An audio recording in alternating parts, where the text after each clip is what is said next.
I hope you guys are doing well. We don't really have a problem with our microphone usually, but we'll figure this out. My name's Jeremy. I'm one of the pastors here at East Hartford, and I'm glad you're here. And as I was saying, I don't have enough microphone cord. There we go. Now we're good. We're going to make this work today, okay, folks? But as I was saying, every week we see new faces and faces coming back for the first time in a long time.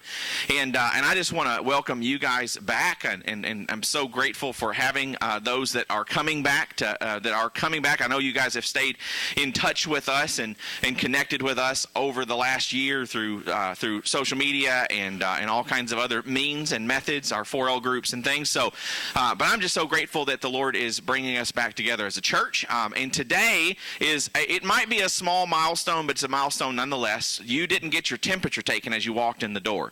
Which, yes, thank you. We're really excited about that. And I just want to update you guys. We are praying and seeking out wisdom from different sources around the internet and medical wisdom and stuff to make a plan for coming up with a continued re-engagement and reopening plan as far as opening us up even more. And so week to week, we expect things to probably change as people are getting vaccinated. And by the summertime, people who want to get vaccinated ought to have pretty much had the opportunity to get vaccinated. And so we're looking at opportunities and praying through. And so we would encourage you to pray for those things as well. We're working with our teams and our ministry areas to come up with those plans. And so be in prayer for us as we continue to open up. We're excited about this opportunity that God is bringing us back together as church family. So we have not been apart, but physically we have. So we're excited that we're coming back together. So today we're starting a new series called The World We All Want. The World We All Want. And I'm excited about this series because the sort of the focus of this series is talking about the fact that everybody that's ever lived and everybody that's living right now, there is this innate sort of desire in all of us to live in a world where things aren't broken, right? I mean, you guys would agree with that. And so today we're going to start off. If you want to turn to the very back of your Bibles, if you have a hard copy Bible, just turn to the very back. The last couple chapters of Revelation chapter 21 and Revelation chapter 22 we're going to get there eventually. And so if you're not familiar with the Bible and you don't know where it's at, just go to the back and you'll find it, okay? If you have a cell phone, just go to the end of your scrolling until it just won't scroll anymore, and you'll be in the back of the Bible, Revelation chapter 21, 22. If you have a phone, if you have some form of device or some form of hard copy, I would encourage you to open up a Bible so that you can read along with us, because one of the things I would encourage you to do is to be like the Bereans, to go back and study this passage, to look at this passage, know where it's at, so that you can go back to it if you see something in there that you would like to know about later. So, U.S. News and World Report analyzes cities all across America every year. And every year, you may have read this before, every year they release the best places to live in America. They also release a similar one called the best places to retire in America. And they use somewhat of a similar sort of matrix in order to figure out these places. In 2021, they say the best place for you to live, based on their metrics, the best place to live is in Boulder, Colorado. So if you're looking for a place to move out of Hartford or Beaver Dam or Ohio County, and you're looking for the best place, according to the U.S. News and World Reports, the best place to live in North America or in United States is Boulder, Colorado, okay? And the scoring system that they use, the scoring of the cities is based off of 5 indexes that are determined either from data taken from the U.S. Census or another agency or some form of their own survey. So they look at the U.S. Census, they look at some other data points, and then they also do some surveys of their own, and they come up with sort of these 5 indexes that would decide why these cities are the best places to live, or what are the best places to live in the U.S. So the 5 indexes are this. The job market is the first index, okay? And so the availability of good jobs, not just the availability of jobs, but the availability of good jobs, good paying jobs that provide income and all the benefits that would go along with it, okay? That's one aspect. The second index is the value index, the value of life index, how comfortable residents are able to live within their means. So income versus affordability are basically the measure here, right? So if you have a good income and you can afford things, that would be a high score on this index. Like, there are certain places in the country that are probably really nice as far as jobs, but the prices of living is really high, and so they would drop down on that index. The third index is the quality of life index, how satisfied residents are with their everyday lives. So some of the factors in this are crime, healthcare, education, traffic, or like how bad traffic is, how bad the commute is to and from work. I had a buddy down in Nashville that would drive, on a good day, he could get home in 45 minutes one way. On a bad day, it was an hour and a half. That's not a good commute, okay? Now, some places in Nashville are a little bit better, but that was not a good commute for him. And then the other thing is general well-being are all factors that determine this index. So you're just your general well-being as a person. Like, are you able to have a good quality of life based on these particular index or these particular determinative points? The next one is desirability. How many people, if surveyed, how many people would want to move to a particular place? So if you listed 10 places on a survey or 15 places on a survey, and you had 100 people that took that survey, the one that would come out on top is the way they would look at that, right? So they sent out surveys all across the country and said, if you were going to move anywhere in the country, which one of these cities would you move to? Well, Boulder, Colorado showed up on a lot of people's list of cities. And then net migration is the last index. How many people actually moved to this particular city? So they would look at actually how many people migrated from another place to the place to Boulder, Colorado, or whatever the city they were looking at. So obviously there are other factors that we consider important in choosing a place to live.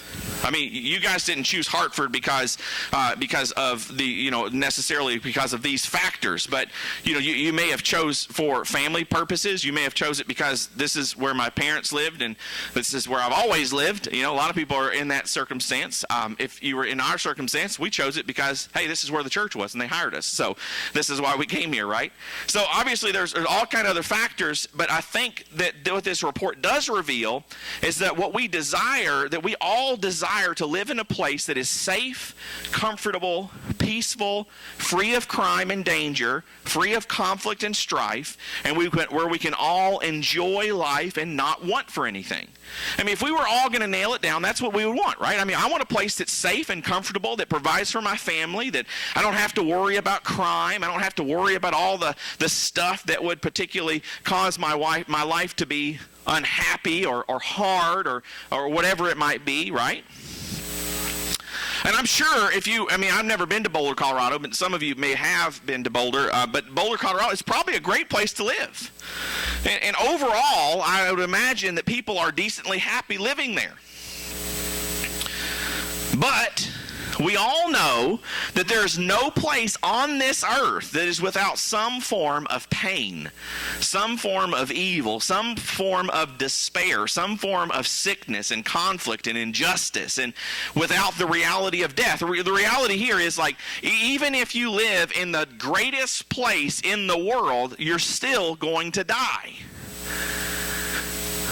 If that's news to you, then we need to talk afterwards, okay? We know that regardless of the place that we live, you are still going to face struggle. We can't hide from it. It's the world that we live in, right? I also think it's kind of funny in a particular, like in a peculiar way, not in a funny, like ha-ha kind of way, that the top city in the U.S., in this U.S. News and World Report, is often different from year to year. Now, Austin, Texas was the city for several years, but this year it's Boulder, and in other years it's going to be something different. See, in order for us to live in the greatest or the best city in America, every year we'd have to look at the U.S. News and World Report, and we would have to say, okay, what is it this year? Where we're moving this year? Because it always changes, right? From year to year, it's changing, which basically points to the fact that we cannot find a perfect place, right? People often talk about churches as well. People like to jump around churches because this church, we may screw something up, or people might hurt your feelings or whatever, and you might go to a different church because they have better programs or better people or better preachers or whatever it might be. But if you think you're going to a different church to find the perfect church, when you show up, you're going to realize you can't find it there either. See, we have this longing. We're going from one place to another place looking for satisfaction for our souls. And the reality is we're looking in all the wrong places. See, if we're honest, it's fun to dream, isn't it? It's fun to dream about what it might look like or what it might feel like or what it might be like to live in a place, in a city, in a town, in a location that meets our ideals, if you will, like the ideas we have of a great town or a great place or whatever we may have in our minds. But if we're honest, it's fun to dream, but we really think it's a fantasy, don't we? I mean, when we get down to it, it's fun to talk about like, oh, Boulder, Colorado, or whatever it might be, or even it's just like even bigger dreams of like, man, if we could just grasp a hold of like economics, like if we had this economic system, the Republicans were in charge, they would have this kind of economic system. If the Democrats are in charge, they would have this economic system, and it would be so much better for our country if we had this economic system over this economic system, or if we could eradicate this sort of racism in our culture, then we would have such a better culture. Or if we could eradicate, this sort of thing in our culture, then it would be so much better, right? And we have agencies and organizations and all these different things trying to advocate for these particular things. And those are good things. I'm not trying to say for us not to be engaged in our culture, but the reality is, if you get down to it, we feel in ourselves that actually accomplishing a perfect society, a perfect place to live, a place without struggle, a place without strife, a place without sickness and death, all those things, it's not something we can reasonably hope for in this life, right? I mean, reality is it's just a fantasy. But I want to share with you 2 and 2.5, if you will, compelling reasons why I believe it isn't just a fantasy or something fun to daydream about. That the reality that we can live in a better place, that we can live in a perfect world, that it's not a daydream. It's not a fantasy. It's a reality. I want to share 2.5, because the last one is just half, because we're going to talk more about it next week. But 2.5 reasons why, compelling reasons why I believe it isn't just a fantasy or something to daydream about. The first reason is this: it is a shared desire. So the first reason I believe that we can, that it's a real thing, that it's not just a fantasy for us to dream about the perfect world, is because it's a shared desire. See, there is a deep-seated, born-in desire in all of us to live in a perfect world. Every one of us desires to live in a perfect world. Everyone has their ideas of what this world might, kind of world would look like and how it would function. I mean, if I surveyed the crowd here and asked you guys to throw out things that would be a part of your perfect world, we would have a diversity of things, right? Some of us would be fishing all the time, right, Mike? And some of us would be playing music, and music would be on all the time, right, Jeff? And other of us would be playing golf, or would be going out on our motorcycles, or would be, whatever it might be. We would have endless amount of stores to shop in, or endless amounts of cattle to herd up, right, Andy? Not that would not be a part of Andy's life, I don't think. But if you imagine it, like our worlds would be different if we were to decide like this is what the perfect world would look like. If I told everybody to throw out their ideas, we would come up with all kinds of ideas, right? All kinds of ideas of what we think would make the world a better place. And everyone has their ideas of how we might attain it as well, right? I mean, if we went around the room and said, okay, what are your ideas to how to attain a better world? And what are your ideas to how to attain a better world? And we go out and survey the community, they would come up with all kinds of ideas, right? I mean, liberals and conservatives have different ideas. Different religious groups have different ideas of how to get to the perfect world, right? Sociologists, economists, theologians, philosophers have all their ideas, right? And we listen to them. I mean, the Instagram influencers have their ideas of how to get to a better world. And although they may differ and will differ, I think there are three shared constants in all of the things that we say are I think we all have shared constants in our understandings of what makes the world bad or the realities of seeking a better world. The first thing is everybody, regardless of your background, regardless of your political stances or your social or sociological or economics or whatever it might be, everybody has the shared belief that there is something broken, right? I mean, if you get down to it, we all would believe that something in this world is broken, that something needs to be repaired, that the life that we're living now isn't what it should be.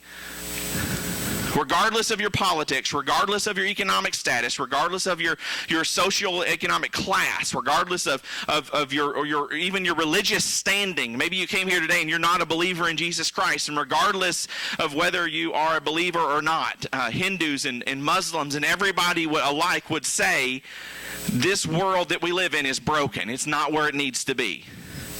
We can all agree on that.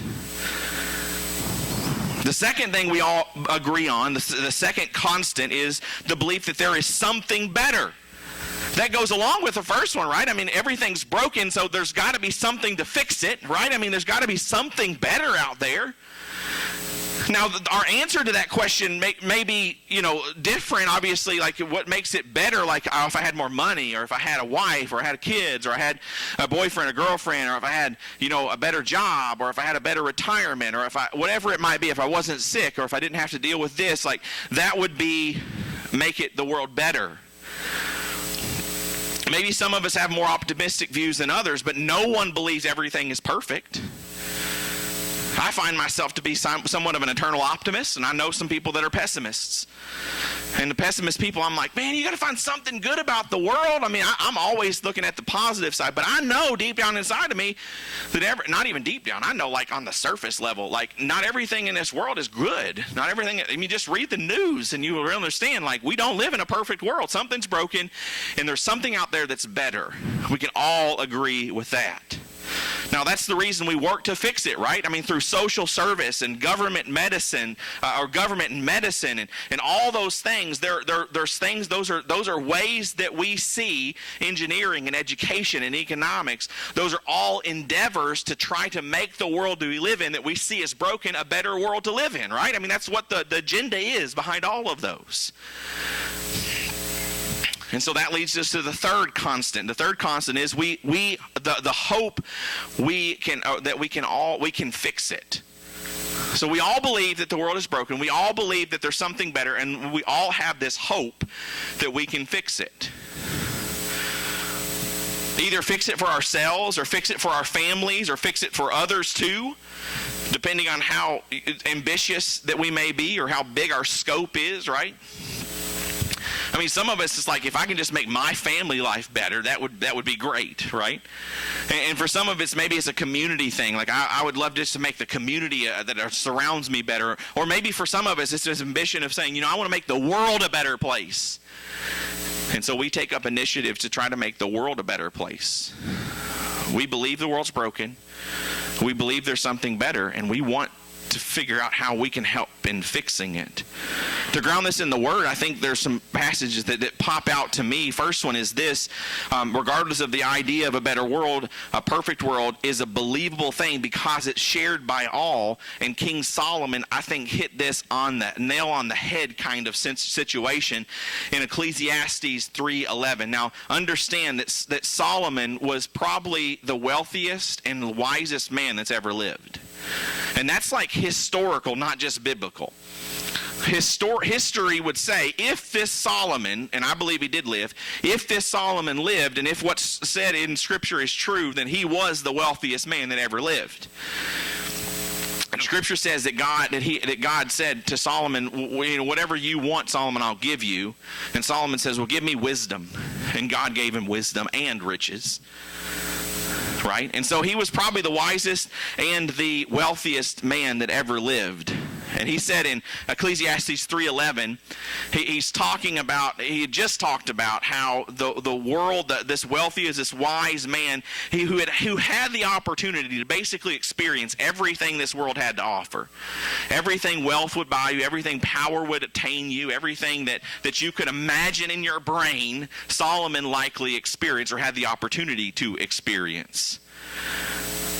And he looks at everything and he says it's futile. Everything in this world is futile. It's like chasing the wind. You ever chased after the wind? You haven't. You probably chased something like a hat that's been flying away in the wind, but you've never chased after the wind, right? Because it's a futile thing. It's like, why would you do that? You're never going to catch it. Psalm's saying there's something better, something more perfect in everyone that everyone else longs for. And what does he say? He says that God put eternity in the hearts of man. That's what Ecclesiastes 3:11 says. See, Solomon's saying that there is something better. I've experienced everything this world could offer you. There's something better. There's something more perfect than everyone else longs for, that every one of us longs for. Something that doesn't exist in this world, and that everyone has a born-in desire for that thing eternally. Like in that eternity in our hearts is not that it's not like just like eternal life, but it's this eternity that's in our hearts, that's written in our hearts, that desires a world that's without the brokenness that we live in. Every one of us desires that. Paul in Romans 8 also points to this very shared desire. He says in verse 18, he says, "For I consider that the sufferings of this present time are not worthy comparing with the glory that is to be revealed." He says, "For the creation waits with eager longing for the revealing of the sons of God. For creation was subjected to futility, not willingly." That futile word, right? That's what Solomon uses in Ecclesiastes. That's what Paul uses in Romans 8. He says, "Because of him who subjected it in hope, that the creation itself will be set free from its bondage to corruption and obtain the freedom of the glory of the children of God." See, what he's pointing to is when creation reaches the point where God intervenes, that's what creation is longing for, to be set free from the bondage of corruption and obtain the freedom of the glory of the children of God. That's the breaking of the brokenness, the fixing and repairing of what has been marred and broken by sin. That's what he's talking about there. He says, "For we know that the whole creation has been groaning together in the pains of childbirth until now. And not only creation, but we ourselves, who are of the first fruits of the Spirit, groan inwardly as we wait eagerly for the adoption as sons, the redemption of our bodies." Just listen to the language that Paul uses. Creation waits with eager longing. Who in this room doesn't long for better days? Who in this room doesn't long for death to be no more, for tears to be washed away, for sickness to not be something like hospitals to be useless? No need hospitals anymore. Nobody's sick. Nobody's hurt. For orphanage no longer to be needed because all the kids have a home and a place that loves them, a family that loves them. Pam used to work at what is Second Harvest? Food bank, there we go, a food bank. And I made the comment one time, like, the goal of every food bank is to work themselves out of business, isn't it? That's what it should be. Because if everybody's fed, you don't need a food bank anymore. And that's what we all desire, right? I mean, we all desire to be fed and not have to worry about where our next meal's come from. for work not to be hard, and for people not to be in conflict all the time, right? I mean, we long for that. And listen to the language. It gets deeper. The whole creation has been groaning. And he says, you yourselves groan inwardly. Don't you groan inwardly when you read that news article about that horrendous crime that happened? And you're thinking, why, Lord, why? Will you change things? Will you make things better? The Democrats and the Republicans get on the news cycles and they groan inwardly for things to get better. And they say, well, if we just had this policy in place. The economists and the sociologists and the theologians of different religious faiths say they groan inwardly. We all groan inwardly for things to be better. We know that feeling. Paul's speaking to our hearts because we know we all groan for a better world. See, that feeling, the world we live in is broken and that there must be something better. It's well described by groaning and longing. But here's the second reason I believe a better world is not just a fantasy. See, not only is it a shared thing, a shared desire, but it's a promised reality.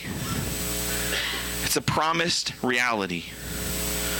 Listen to this. Until the late 1600s, people didn't really know exactly how to explain it, but when you jumped up in the air, you always came back down. When you jumped up in the air, you always came back down. They didn't have a word to describe it, but they knew it was a reality. Sir Isaac Newton was credited with providing us a scientific explanation for what we now know to be gravity. Now, I know Einstein later on kind of helped us understand it in a broader sense with the theory of relativity, but Newton was the first one to give us this sort of scientific equation, like this is actually how gravity works. So when you jump up in the air and you come, I'm not going to jump because you guys all laugh at me because I don't jump very high, but you should laugh at that, because then if you don't laugh at it, I think you really do judge me. Okay? So thank you. But Newton, he didn't invent gravity, he just discovered it. Now, if you want a funny little side thing, just Google memes about Isaac Newton inventing gravity, and those are really funny, because anyway, just do that. That's for later. But Newton, he didn't invent gravity, but he discovered it, or he helped us explain it, right? So before that though, they didn't know how to explain gravity, right? And in some ways today, you may have walked in here today and saying, I long for a better world. Like deep down inside of me, I know that this world is broken. And I know that because this world is broken, that there's got to be something better, and I want to know how to fix it. And I don't know what that thing is, right? I don't know what it is, but I long for it, and I groan for it.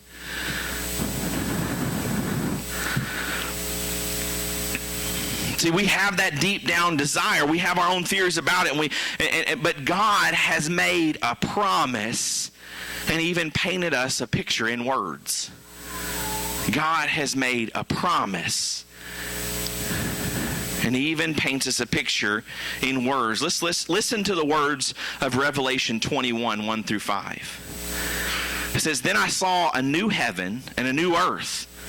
For the first heaven and the first earth had passed away, and the sea was no more. The reason the sea was no more is when you look at, and it's not that there wasn't an ocean anymore, but this is imagery. And what he's saying is that when there is no sea, there's no unknown. See, when you look up at the ocean, you look out at the ocean like it's cool because you're on land. But if you were out in the middle of the ocean on a little bitty raft, there was a lot of unknown out there. Unknown what's under you and unknown what's all around you, right? And that's scary. And that's what he's talking about. There's no more unknown. Okay? There's no more this place like I don't know where that's at, and I don't know what's on the other side of that. That's not anymore is what he's talking about there. And he said, I saw the holy city, a new Jerusalem, coming down out of heaven from God, prepared as a bride adorned for her husband. And I heard a loud voice from the throne saying, behold, the dwelling place of God is with man. He will dwell with him, and they will be his people, and God himself will be with them as their God. He will wipe, listen to this, he will wipe away every tear from their eyes, and death shall be no more, neither shall there be mourning nor crying nor pain any more, for the former things have passed away. And he who is seated on the throne said, behold, I am making all things new. I am making all things new. And he also said, write this down, for these words are trustworthy and true. Oh, the word of God is powerful, isn't it? See, this is God's revelation to the Apostle John, one of Jesus' closest friends while he was on earth, one of the closest followers of Jesus. And he's on this island of Patmos, and he's receiving this great vision from the Lord that's showing what the world is going to be like, what God intended the world to be like, where the world is headed. This heavens and earth is headed. He's revealing that to John, who's writing this down. John sees the new heavens and the new earth, a holy city, a new Jerusalem coming down from heaven. This old heaven and old earth passing away. He uses the imagery of a bride coming down the aisle. If you've ever been married before, or if you've been married, and you know, remember that day, I did a wedding of a family in here, and I can remember when she was walking down the aisle, and Dalton's eyes lighten up when he starts to see his bride coming down the aisle, right? You guys remember that? That's that longing. And it's the fruition of the longing for months and maybe years. You've waited for this day. And as the new heavens and the new earth come down, it's like a bride adorned for her husband. The longing is being fulfilled. See, this is God recreating the broken world we currently live in and making all things new, which is exactly what he says in verse 5, making all things new. God describes this new creation, God living with his people, restoring what was broken in the garden years before, God wiping away every tear from our eyes because there is no longer any reason to cry or to mourn or to feel pain. No more reason to cry. No more death. No more sickness, no more sadness. No more brokenness. God fully and completely destroying death and all of its repercussions. He goes on in chapter 22 to paint that picture even more clearly.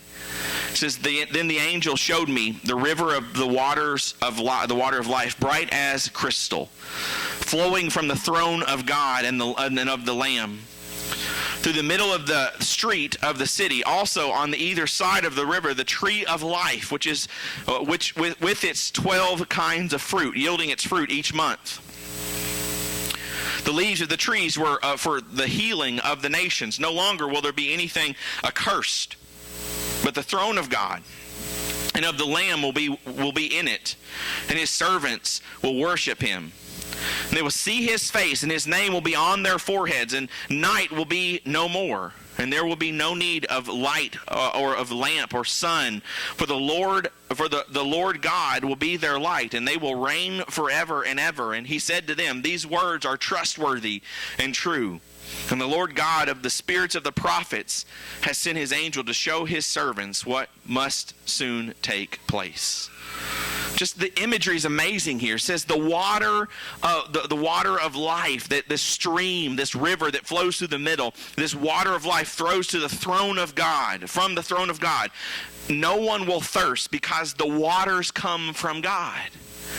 If you've been reading through the book of Exodus and you've read the part about God providing the water for his people as they're in the wilderness, that's just a small sign of what God will be in heaven, in the new heavens and the new earth, when he will be the source of all of our nourishment. He'll provide us with every drop of water we'll ever need. No more desire, no more thirst. It says the tree of life with its 12 kind of fruits points to the fact that there will be no more hunger. Physical hunger, spiritual hunger, emotional hunger. We won't hunger because God will be our satisfaction. It says the leaves of the trees for the healing of the nations. No sickness, no conflict, no strife, no more night, for God's glory will light up all. The absence of evil and darkness in the world where evil may hide can no longer hide in the darkness because God has shined his light of his glory into those places. Verses 21:5 and 22:6 make similar statements about the world we all want. I'm making all things new. These words are trustworthy and true. And it says these words are trustworthy and true, what must soon take place. What's Jesus telling John? He's saying it's no lie. It's not a lie, folks. You've got to listen. Because the thing that your heart longs for most, God has revealed to you clearly. Make sure you are hearing this, John's saying. See, it might sound far-fetched. It might sound hopeless. It might sound like a pipe dream in a world like this, but God makes a promise. But he doesn't stop there. God also shows the promise. We're going to dive into this much deeper next week, but I want to give you that's my first point, my first reason, my second reason, and here's my half reason, okay? Because we're going to go into this much more deeply next week. But God shows us. See, this is the thing. God could have just put it out there and said, here, this is the promise of what things are going to be like. But he saw fit to send Jesus to give us a glimpse of what it's going to look like when the new heavens and new earth come, when God takes control of this world and repairs the brokenness that we live in. In Mark chapter 5, verses 21 through 43, Jesus does two incredible miracles. See, it's important to understand that Mark was a real man, and he recorded real events in the life of Jesus. He's not sharing something that might happen in the future, but he's sharing something that has happened in history, okay? That's very important for us to understand. A religious leader, in Mark chapter 5, verse 21, a religious leader named Jairus falls at the feet of Jesus. And Jesus is in with a crowd of people, and he falls at the feet of Jesus, this religious guy, this really important figure. He falls out and he begs him to come and lay his hand on his daughter. Lay his hands on his daughter who is sick. She has an illness that she's going to die of, and he believes that Jesus can heal her. And so he lays his hands, falls down in front of Jesus and begs him to heal her. Jesus goes with him, and a large crowd follows him. And as they walk, there's this woman in the crowd who Mark tells us that has been bleeding for 12 years. Probably some kind of feminine problem, but she's been bleeding for 12 years. And she's been to doctors, and she's been to healers, and she's done all kinds of things to try to fix this problem. But she hasn't had no success curing her. She was desperate, longing, groaning. Much like Jairus, as he's falling down in his face before Jesus, groaning for his daughter to be healed. This woman is groaning, longing for her bleeding to be healed. So she fights her way through the crowd, likely. And she touches the robe of Jesus. And it says that she's instantly healed. It's not like she starts to feel better, but it's like healed. No more bleeding. No more pain.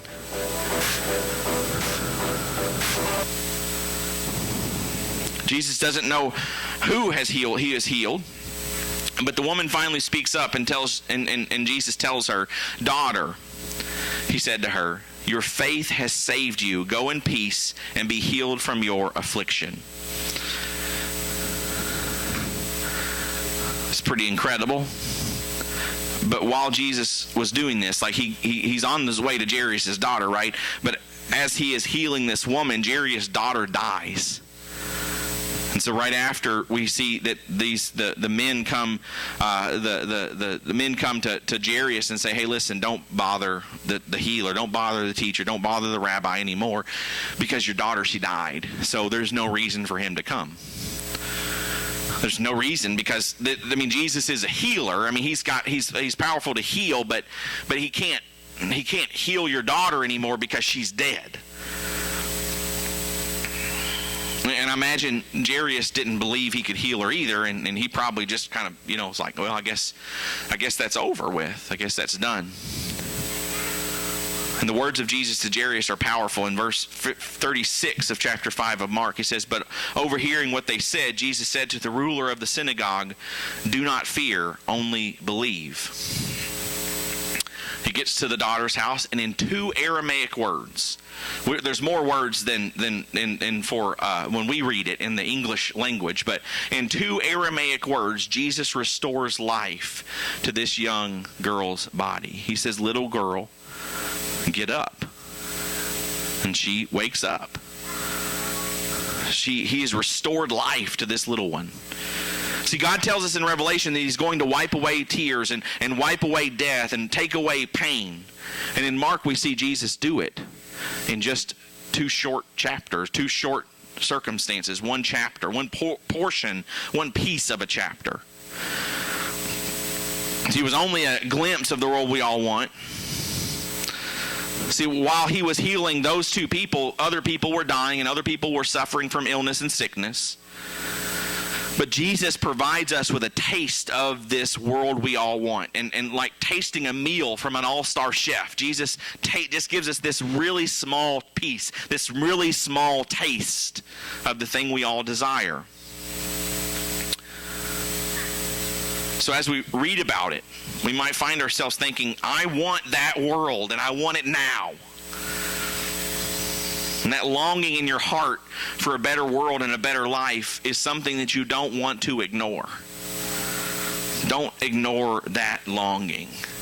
See, God has put eternity in your hearts and promised us a heavenly home where the longing that we have for this world will be satisfied. Don't look for answers here on this earth. And I'm not telling you that to stop working. I think we need to work towards justice and work towards peace and work towards goodness and fight against evil. But no, we have to know that the fight we are fighting is a battle that we cannot win outside of Jesus. I want to ask everybody to bow their heads, close their eyes. I want to read a quote from C.S. Lewis to you from The Problem of Pain, as Lewis he attacks this idea of why would God allow us to have pain on this earth. And this is what Lewis says. He says, "All the things that have ever deeply possessed your soul have been but hints of heavenly, tantalizing glimpses. Promises never quite fulfilled, echoes that died away just as they caught your ear. If I find in myself a desire which no experience this world can satisfy, the most probable explanation is that I was made for another world. Probably earthly pleasures were never meant to satisfy it, but only to arouse it, to suggest the real thing." See, what C.S. Lewis is telling us, that everybody in this room, every experience that you have, every moment in your life that you look back on and say, man, that was amazing. I wish I could experience that every day. That is just a glimpse, just a taste of the promise that God has given us in Jesus. The promise and the hope that we have in heaven. So right now, as your eyes are closed and as you're just thinking and pondering this promise, this hope that we have in Jesus, maybe you would look at your own life and say, man, I've been looking in all kinds of different places and it's always leaving me empty and leaving me longing, leaving me wanting more. If that's you, I want to invite you to trust Jesus in this moment, to receive him as your Lord, to receive the promises that he makes to you. As the band comes forward, we're going to have a moment just quiet with the Lord. You take that moment to listen to the Spirit of God. I trust that he's speaking. Listen and respond as he leads you.